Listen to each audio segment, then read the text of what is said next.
60 రోజుల్లో మీతో ఇంగ్లీష్ అద్భుతంగా మాట్లాడిస్తాం. వెంటనే కాల్ చేసి జాయిన్ అవ్వండి. నమస్కారం సార్. నమస్తే. సార్, ఒక రిలేషన్‌షిప్‌లో ఒక వ్యక్తికి మనం బోర్ కొట్టకుండా ఉండాలి అంటే మనం ఏం చేయాలి? అసలు ఎదుటివాడికి మనం బోర్ కొడుతున్నాము ఆర్ బోర్ కొట్టేస్తాము అనే స్టేజ్కి వెళ్ళకూడదు. అలా ఏ పరిస్థితుల్లో వెళ్తామంటారు సార్? సో ఫస్ట్ థింగ్ వచ్చేసి మనకి ఈ బోర్ అనే సబ్జెక్ట్ వరకు మనం వెళ్ళాము అంటే మనం టూ మచ్ గ్రాంటెడ్ తీసేసుకున్నట్టు. ఓకే, వాళ్ళని తొందరగా మనం వాళ్ళని ఏం కాదులే అని. చాలామంది మ్యారేజ్ అయిపోయాక అలా అయిపోతారు. బోర్ మొనాట్నెస్ అయిపోయింది, లైఫ్లో మజా లేదు, ఇంకా ఇంకా అంతే రెగ్యులర్. మన మైండ్కు ఉండే కెపాసిటీలో ఇది ఒకటి. దేన్నైనా గ్రాంటెడ్ తీసుకుంటుంది. నీకు చేతులు లేవు అని అనుకోదు. చేతులకు ఏ రోజు థ్యాంక్స్ చెప్పు, నాకు ఉన్నాయి, లేని వాళ్ళు ఎంతోమంది ఉన్నారు, నాకు చేతులు ఉన్నాయి థ్యాంక్స్ అని. ఎందుకంటే మైండ్ ఫర్గెట్స్ దట్ నీకు ఒక గొప్ప ఎసర్ట్ ఉంది అన్నది మర్చిపో. ఎవరైనా సరే ఎక్కువ దగ్గరకు వచ్చేసరికి మనదే అని ఒక ఫీలింగ్లో గ్రాంటెడ్ తీసుకుంటాం. ఎప్పుడైతే గ్రాంటెడ్ తీసుకుంటామో తొందరగా బోర్ కొట్టేస్తుంది. తొందరగా అది ఓకే, సో వాటి ఎప్పుడు ఉంది మన దగ్గర, ఏముంది దాంట్లో కొత్త అని అనిపిస్తుంది. అందుకని ఎవరికైనా బోరు కొట్టకూడదు అంటే ఫస్ట్ థింగ్ ఎవరినో మనము ఎంటర్టైన్ చేయడానికి లేము ఇక్కడ. అయినప్పటికీ ఒక రిలేషన్ మనకి ఇంపార్టెంట్ అనుకుంటే ఎప్పటికప్పుడు కొత్తదనంగా ఉండడం, ఎప్పటికప్పుడు ఎప్పుడు మూసిన గుప్పెట చాలా చాలా ఇంట్రెస్టింగ్గా ఉంటుంది. ఏముంది చేతిలో ఏముంది అనిపిస్తుంది, తెరిస్తే ఏముందిలే అనిపిస్తుంది. ఏదైనా మ్యాజిక్ కూడా, మ్యాజిక్ ట్రిక్ తెలియనంత వరకు ఏం మ్యాజిక్ రా అనిపిస్తుంది, తెలిసాక ఇంతేనా అనిపిస్తుంది.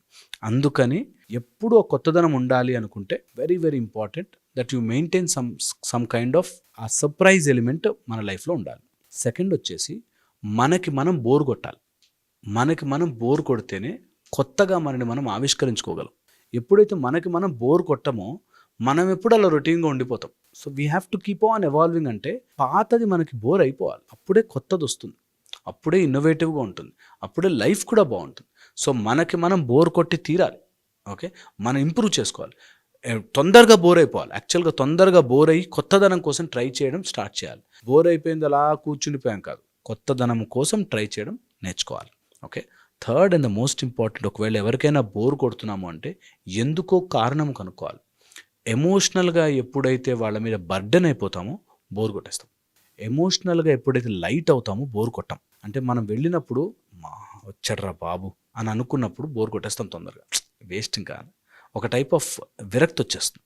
అందుకని ఎప్పుడైతే అలా మనం ఎమోషనల్గా బర్డెన్ అవుతున్నాం ఎవరి మీదైనా, వాళ్ళు మన ఎప్పటికీ ఇంకా హై రిగార్డ్లోనో, ఆ సర్ప్రైజ్లోనో, ఆ ఫ్యాంటసీలోనో చూడరు. అందుకని యాజ్ సూన్ యాజ్ పాసిబుల్, ఎంత కుదిరితే అంత తొందరగా గెట్ రిడ్ ఆఫ్ దట్. ఎలాగైనా సరే, ఎట్టి పరిస్థితుల్లో ఏ ప్రయత్నము చేసైనా సరే మనం ఇతరుల ఎమోషనల్గా బర్డెన్ అవ్వకుండా చూసుకోవాలి. Okay, fourth very important point, ఒకవేళ గనక ఎవరికైనా కుదిరితే, ఎంత కుదిరితే అంత వాళ్ళ నుంచి మనము ఎక్స్పెక్ట్ చేయడం తగ్గించుకోవాలి. అప్పుడు మనం ఎప్పుడు బోర్ కొట్టం వాళ్ళకి.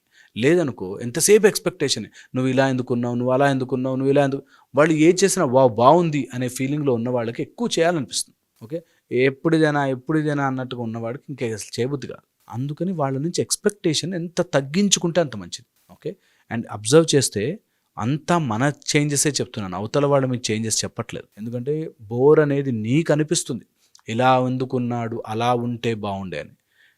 అందుకోసమే వస్తుంది ఫిఫ్త్ పాయింట్, కంపారిజన్. నువ్వు ఎప్పుడైతే కంపేర్ చేయడం స్టార్ట్ చేస్తావు, వాడు చూడు మంచిగా ఎప్పుడు ఎంత బాగుంటాడో, నా బాయ్ ఫ్రెండ్ చూడే ఎట్లా వేసుకొస్తాడో అని అనుకున్న రోజు నీకు బోర్ కొట్టేస్తాడు. కంపారిజన్ ఇలా వచ్చిన రోజున సర్వనాశనం అవుతుంది లైఫ్.